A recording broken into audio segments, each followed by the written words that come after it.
And that was also the way of the companions of the Prophet Muhammad ﷺ, who learned from the Prophet. It was narrated that they used to wrestle with one another, that they used to share poetry, laugh about their days before Islam. And even it was reported by Bukhari fil Adab al-Mufrad that after they ate watermelon, they would throw the peels at one another. However, when a matter came up relating to the deen, to the Islam, you would see the veins in their eyes and they would take it very, very seriously. So what do we extract from this? We extract that there's a time for everything.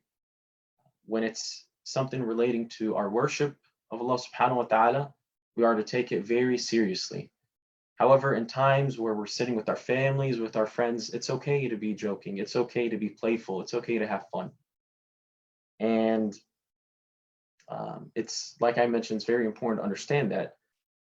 And now I'd like to take a few minutes and share some of the playful and humorous events and stories that took place during the time of Prophet Muhammad ﷺ, which is the second attribute of the Prophet that I'd like to highlight. Having a sense of humor and being playful in times that allowed for it. And I think we would all appreciate that. And again, as I mentioned, unfortunately, we live in a time where some think that Islam, or we live in a time of two extremes, where one extreme practices Islam similar to how the hadith by Anas reported, where they're fasting all the time, they're praying all the time, they're reading Quran all the time, and they think it's their time is to only be spent in worship and not interacting with others and not making an impact to those around them. And then, unfortunately, on the other extreme, where we don't take advantage of our time, we don't spend our time in worship and giving back to the community, to those around us. So it's important for us to strike the balance, to realize that in order to be that best Muslim, it's to follow the footsteps of Prophet ﷺ, and that is to spend time worshiping Allah subhanahu wa ta'ala and getting close to Allah subhanahu wa ta'ala and being obedient to Allah. And then also at times that permitted and allowed for it, it's okay to be playful. It's okay to have fun with those around you. And now to share some examples during the time of Prophet Muhammad ﷺ. The first story that I want to share is once Prophet ﷺ was sitting with Ali radiallahu anhu, and other companions were present at the time. And they were eating dates, and Ali radiallahu anhu, would eat dates and place the pits or the seeds in front of Prophet Muhammad ﷺ. And he wouldn't place any in front of him. So he would eat his dates, and whatever he ate, which was more than the Prophet ﷺ, he would place in front of the Prophet ﷺ. And then Ali radiallahu anhu proceeded to say in a joking manner, "Oh Prophet, you have ate a lot. Like you have like all these dates, you have ate all of these," in a joking manner. Then the Prophet ﷺ responded, and he said to Sayyidina Ali and those around him, and it seems that you have not only ate the dates, but you've also had the pits as well. So to just how Sayyidina Ali radiallahu anhu was being jokeful, Prophet ﷺ responded to him in another jokeful manner, that not only does it seem that you're eating the dates, but you're also eating the seeds along with it, and that's why you don't have anything in front of you. Another story is Prophet Muhammad ﷺ's interaction with the young children at the time, the young companions. In particular, one of the companions, who was the sibling or brother of Sayyidina Anas bin Malik, who was Abu Umayr.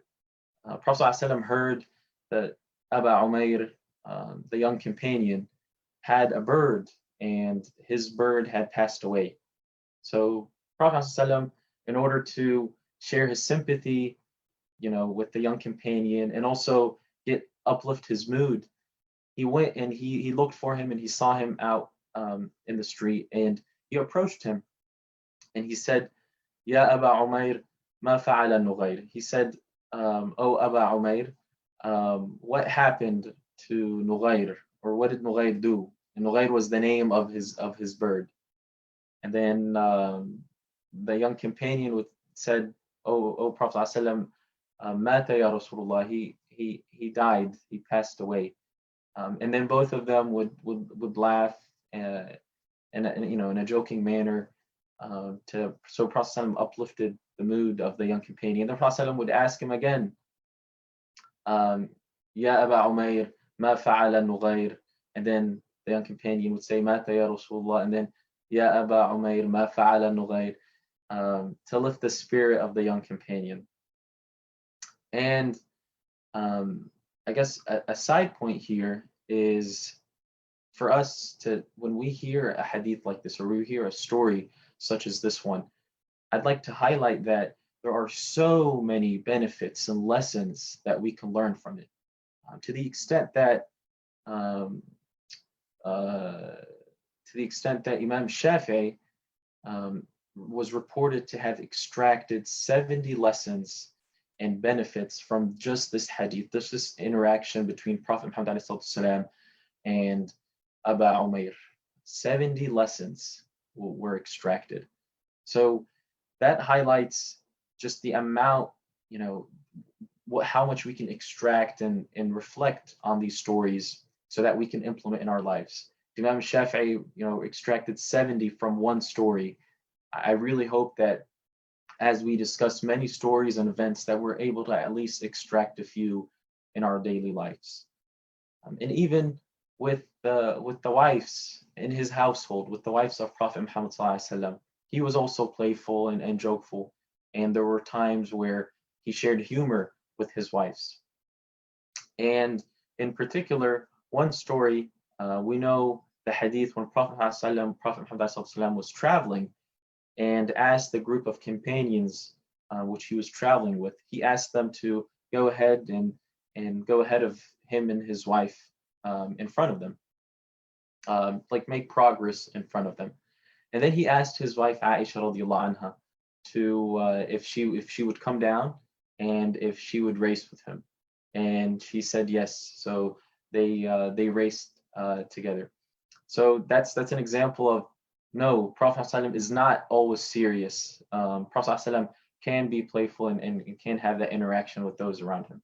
Another, and this will be the last story that I share, which is actually really funny to hear about, and that is that once Aisha radiallahu anha, our beloved mother, made a dish for the Prophet Muhammad ﷺ.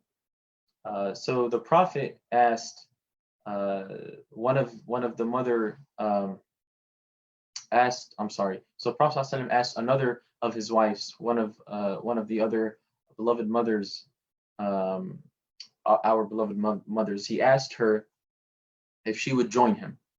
So after Sitna Aisha, our beloved mother Aisha, made a dish for Prophet Muhammad ﷺ, as this dish was in front of him, he asked another of his wives if she would join him in eating with him. And she told him that she did not crave it. She did not want to eat it because it was from Sitna Aisha. She did not crave it. She didn't want to eat it. So then our beloved mother Aisha got angry and said, "Do you not want to eat it because I made it?" She told her, "Do you not want to eat it because I made it? You shall eat it, or I will cover your face with it." So she said, if you don't eat it, I'm grabbing this dish and I'm covering your face with this dish. So then Aisha put her hand in the dish and placed it on her face. And I guess a point here is, what do you think Prophet Muhammad ﷺ's response was? Imagine he's sitting between two of his wives, and he has his plate in front of him, the dish in front of him, and Sitna Aisha, our beloved mother, is very angry. They're disputing with one another, and then she puts her hand in the dish, and she now places her hand on our second beloved mother, and they're disputing right in front of Prophet Muhammad ﷺ. So what would you think Prophet would do? So let's be practical right now. Let's think of our personal lives, of what some of our parents would do or what we would do, unfortunately. And I think a lot of us at this point would probably be very angry, would say, I'm very busy, I've been out and about, and yet now, you're wasting my time with this. Do you not have respect? What are you doing? Or, if they wouldn't say that, at the very least, they'd probably just go up and leave. But no, it might come to your surprise. Prophet Muhammad والسلام, in this instance, he laughed and he backed a bit. So he backed a little bit. And then he said to the other mother, to our other beloved mother, he said, take your revenge from Satna Aisha. So he said, just like how Satna Aisha did what she did, it's now you can take revenge and do to our beloved mother Aisha what she did to you. So who would have imagined that Prophet Muhammad would say that or would entertain something like this? But this again is a key example in how Prophet ﷺ tolerated this joy, tolerated this playfulness, so long as it did not come in acts of worship that demanded one to be very serious. So as we reflect on this, we look at our personal lives, we try and contemplate and reflect and see, are we able to strike that balance between acts of worship and pleasing Allah subhanahu wa ta'ala and being serious with those, just like how the companions and the Prophet was, and between times where it's okay to be with our families and our friends and joke around and have that sense of humor and enjoy our times with them? Are we able to strike that balance? And me personally, reflecting on it, I know that I could do a better job with making that separation very clear, and not making a very important point to not joke around and be playful when it comes to serious matters of the deen.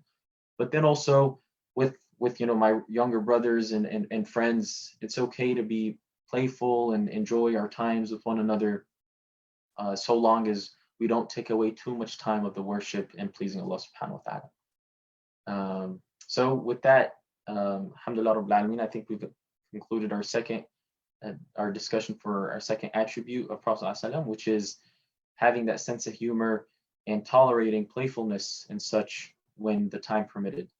So jazakumullah khair for listening, and now I'd like to open it up for discussion. So I'll go ahead and unmute so that inshallah we can discuss. If you have any Question? If you have any thoughts or any stories or events that were mentioned that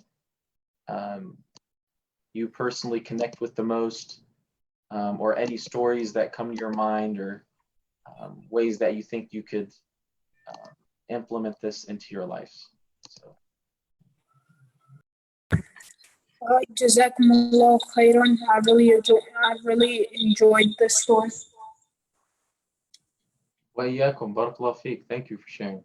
Jazakumullah khair. Thank you for joining us today. And I look forward to all of you joining our next meeting on Zoom, hopefully, next Saturday at 5:30, inshallah. Barakallahu feekum. Assalamu alaikum wa rahmatullahi wa barakatuh.